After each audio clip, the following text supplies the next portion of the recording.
From the Grateful Doe to the Online Persuader, the crime-solving enthusiasts of the internet have been solving crimes left, right, and center. Here are your top 10 dark crimes solved by internet detectives. In our number 10 spot, we have Freckles. A long time ago, before I was born, it was the year 1979. A woman named Paulette Jaster mysteriously disappeared from a small town in Michigan. This case remained a mystery for about 35 years when we fast forward to 2014, when an online tip from the internet detectives had forensic anthropologist Shannon Derrick circle back to the case. Apparently, she was told that there was a Jane Doe found in Harris County, Texas that she should inspect. So she did, and was then able to confirm through analyzing old autopsy photographs and through analyzing specific freckles that this was indeed Paulette Jaster, who had been hitchhiking and was a victim of a hit and run. Her family was finally able to know what happened to her. Crazy to think that this was 35 years after the fact. In our number 9 spot today, we have the virus. The internet is a very big place. On one side, you have stores to shop from, fun videos, movies, and music for entertainment. And then there is, of course, a dark side with illegal trading of substances, predators, and hired assassins. They are usually found in the deep dark web, which thankfully I have no idea how to get to. Brad William was not a fan of the dark web, and since he was a hacker, he decided to design a virus that would go on to infect over 3,000 computers of suspected predators. At the time, he was operating under the alias of Omnipotent. Since he did obtain a lot of his evidence illegally, the authorities didn't act on a lot of it.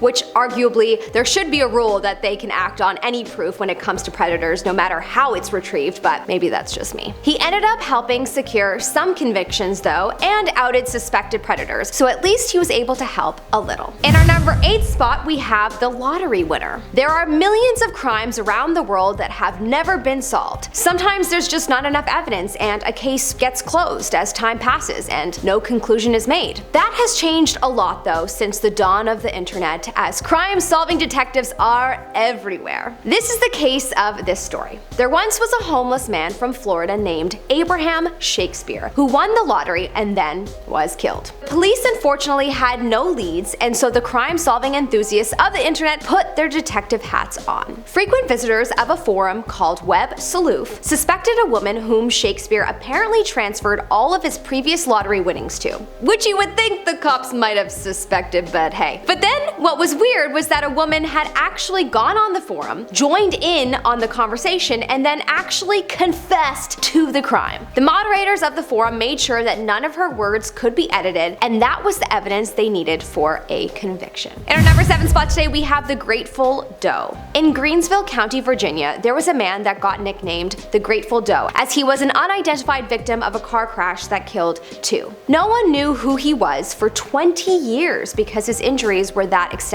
All they knew was that he had 2 tickets to a Grateful Dead concert, a note addressed to a Jason, and a tattoo on his arm. The mystery of the Grateful Doe became a fascination to many online, so much so that the Grateful Dead fans online decided to make a page dedicated to identifying him on Facebook. One of the photographs that was posted prompted a woman to contact the page creator. It was later revealed that it was her son, Jason Callahan, who had gone missing during that time, and she had believed him to have run away. The woman posted on the page, "This is my son Jason Callahan from Myrtle Beach. I've been looking for him all this time with no luck. Today my other son saw this Facebook page, and after all these years of praying for him to just call me or come home, I found him. Please inbox or message or contact me." This was later confirmed by DNA tests. A wild story. To think all the people online that got involved helped bring that woman peace. In our number 6 spot, we have the Online Persuader. This is the case of 18-year-old Nadia Kujuji, who took her life by jumping off a bridge on the Rideau River in Ottawa. Apparently, she was going through quite a lot at the time, including a recent miscarriage and all the pressures that came along with school.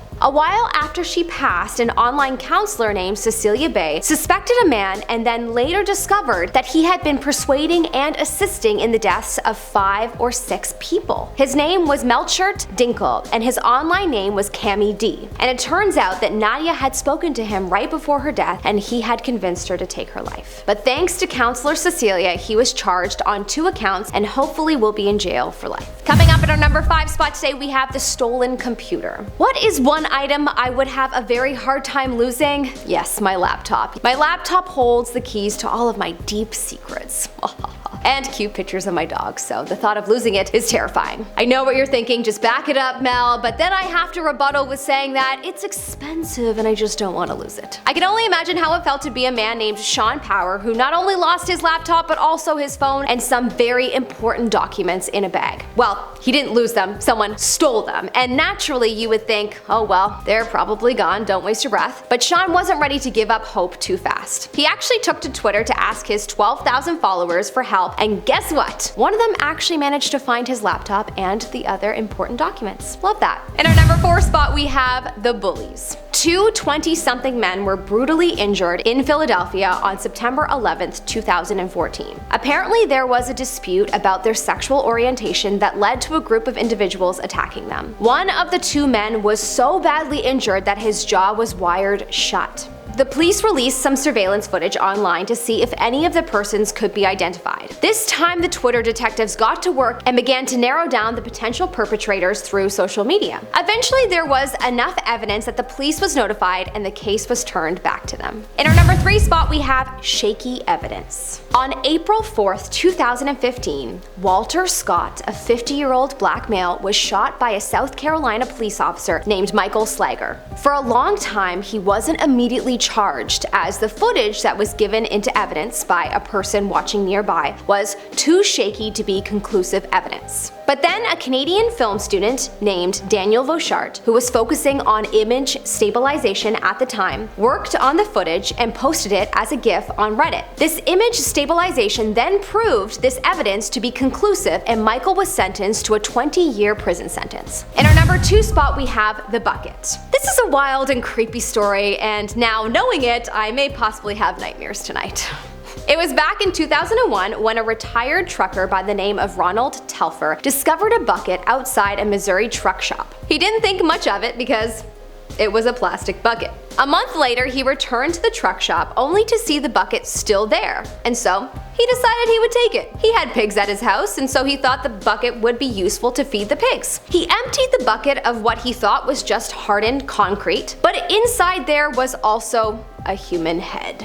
A woman online named Ellen Leach saw the picture of the head and was able to identify the head by seeing a photo on a missing person site for a man named Gregory May. Apparently his best friend Doug DeBruin killed him and would have gotten away with it if it wasn't for Ellen. He was sentenced to life in prison. In our number 1 spot, we have the Cyclist. This is another hit and run case that the internet has solved, and apparently these are the particular cases that they have solved a lot. Perhaps there are just a lot of car enthusiasts also very interested in crime solving. In this particular case, a Washington cyclist was hit and the incident was fatal. The cops had no leads on the case and took it to the online Sherlock Holmes of the world. The Reddit users were able to identify specific car parts, and then an ex-state car inspector was able to precisely pinpoint the make and model of the vehicle. The car ended up being quite an old car, a 1980s Chevrolet Silverado. And since not many people in this particular area still owned this car, the driver was found and convicted. Case closed. I hope you enjoyed watching this video as much as I enjoyed making it. I'm Alyssa Malati, and see you next time. Good day.